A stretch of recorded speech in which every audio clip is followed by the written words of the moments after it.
బ్రేకింగ్లో చూస్తున్నాం. అనకాపల్లి జిల్లా పోలవరం రేవు సమీపంలో విషాదం చోటు చేసుకుంది. తెల్లవారుజామున చేపల వేట కోసం సముద్రంలోకి వెళ్లిన నలుగురు మత్స్యకారులు ప్రయాణిస్తున్న బోటు ప్రమాదవశాత్తు బోల్తా కొట్టింది. ఈ ఘటనలో సింహాద్రి అనే మత్స్యకారుడు గల్లంతయ్యాడు. మరో ముగ్గురు జాలర్లు సురక్షితంగా ఒడ్డుకు చేరుకున్నారు. అనంతరం గాలింపు చర్యలు చేపట్టగా సింహాద్రి మృతదేహం బంగారమ్మపాలెం తీరానికి కొట్టుకొచ్చింది. సమాచారం తెలుసుకున్న అధికారులు ఘటనాస్థలకు చేరుకుని మృతదేహాన్ని స్వాధీనం చేసుకుని పోస్టుమార్టం నిమిత్తం తరలించారు. ఈ ఘటనతో మత్స్యకార కుటుంబంలో తీవ్ర విషాదం నెలకొంది. ప్రమాదానికి గల కారణాలపై అధికారులు దర్యాప్తు చేపట్టారు.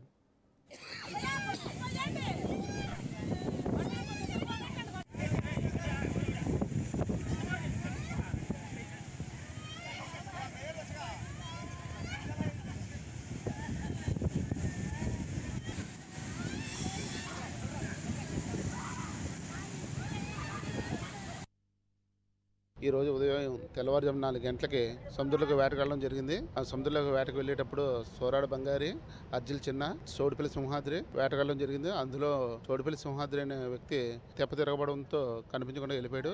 ఇప్పటి వరకు మా వాళ్ళందరూ గాలించగా బంగారంపాలెం సమీపంలో దొరకడం జరిగింది. ప్రతిరోజు యథావిధిగా ఏ విధంగా అయితే వేటకెళ్తున్నారో అదే విధంగా ఈ రోజు కూడా వెళ్ళడం జరిగింది. అనుకున్న కారణం వల్ల తెప్ప తిరగబడడంతో మనిషి గల్లంత అవ్వడం జరిగింది. 4 గంటలకి వాళ్ళకెళ్ళామండి. 4 గంటలకు వాళ్ళకెళ్తే త్వరగా దొక్కేసిందండి. తప్ప మొగ్గేసింది. మరి చేపడినది నరుగులు ఇలా 5 మంది ఏటకి వెళ్ళారండి.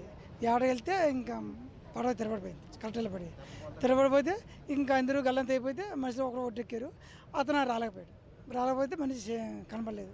అందరూ వెళ్ళి ఎత్తుకోం. అదిన తర్వాత దొరకపోతే బంగారం గాలం పాలెలోనూ అక్కడ ఒడ్డు కొట్టింది మనిషిని. అక్కడిని తీసుకొచ్చి పెట్టాం. బ్రేకింగ్లో చూస్తున్నాం. అనకాపల్లి జిల్లా రేవు పోలవరం సమీపంలో విషాదం చోటు చేసుకుంది. తెల్లవారుజామున చేపల వేట కోసం సముద్రంలోకి వెళ్లిన నలుగురు మత్స్యకారులు ప్రయాణిస్తున్న బోటు ప్రమాదవశాత్తు బోల్తా పడింది. ఈ ఘటనలో సింహాద్రి అనే మత్స్యకారుడు గల్లంతయ్యాడు. మరో ముగ్గురు జాలర్లు సురక్షితంగా ఒడ్డుకు చేరుకున్నారు. అనంతరం గాలింపు చర్యలు చేపట్టగా సింహాద్రి మృతదేహం బంగారమ్మపాలెం తీరానికి కొట్టుకొచ్చింది. ఇక ఇదే అంశానికి సంబంధించి లేటెస్ట్ ఇన్ఫో అందించడానికి మా కరెస్పాండెంట్ కిరణ్ సిద్ధంగా ఉన్నారు. కిరణ్, అనకాపల్లి రేవు తీరంలో ఒక విషాదం జరిగిందంటున్నారు. మత్స్యకారుల్లో ఒక్క మృతదేహం కొట్టుకొచ్చిందంటున్నారు. Good morning Ramana. ఏదైతే మత్స్యకారుల కుటుంబాల తీవ్ర విషాద ఛాయలు అలముకుంటున్న పరిస్థితి మనం చూస్తున్నాము.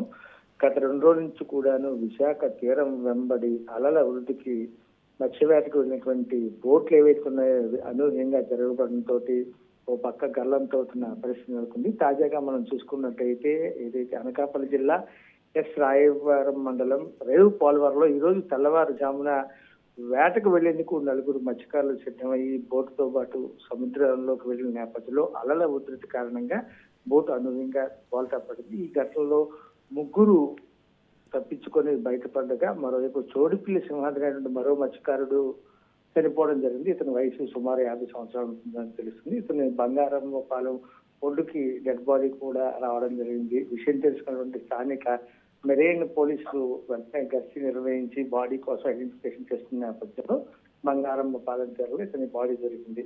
అయితే వాతావరణం అనుకూలించడం లేదని చెప్పి గత 3-4 రోజుల నుంచి కూడాను వాతావరణ శాఖ హెచ్చరికలు జారీ చేస్తుంది. ఏదైతే వాయువ్య బంగాళాఖాతంలో ఏర్పడిన బలమైన అల్పపీడనం కారణంగా ఎదురుగాలు సముద్రం అల్లకల్లోలంగా ఉంటుందని చెప్పి స్పష్టం చేస్తూ మత్స్యకారులు ఎవరూ కూడా వేటకు వెళ్ళరాదని చెప్పి స్పష్టమైన హెచ్చరికలు జారీ చేసింది. అయినప్పటికీ కూడా మత్స్యకారులు వాళ్ళ జీవనభృతి అదే కాబట్టి వాళ్ళు వేటకు వెళ్ళడం జరిగింది. ఈ నేపథ్యంలోనే ఈ రోజు తెల్లవారుజామున వీళ్ళందరూ కూడా రేవు పోలవరం నుంచి బాటిల్తోటి వేటకు వెళ్ళిన నేపథ్యంలో అలలు ఒక్కసారిగా ఎగిసిపడుతున్న నేపథ్యంలో బోటు బోల్తా పడింది. ఈ ఘటనలో ఇప్పటికి ముగ్గురు సేఫ్ గా అయితే రాగలిగారు. ఆ బోట్లో మొత్తం 4 ప్రయాణిస్తున్న పరిస్థితి. అందులో చోడుపల్లి సింహాద్రి అయితే మాత్రం మృతి పరిస్థితి. వెంటనే పోలీసులకు సమాచారం ఉండడంతో నక్కపల్లి పోలీసులు స్థానిక ప్రభుత్వ ఆసుపత్రి తరలించి పోస్ట్ మార్టంతో ఆ బాడీని కూడా తీసుకెళ్లడం జరిగింది.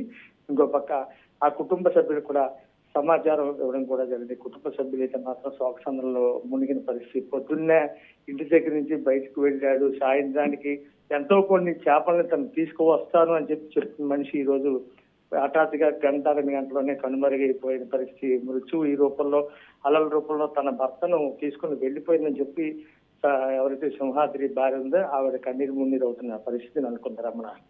Okay, thank you Kiran.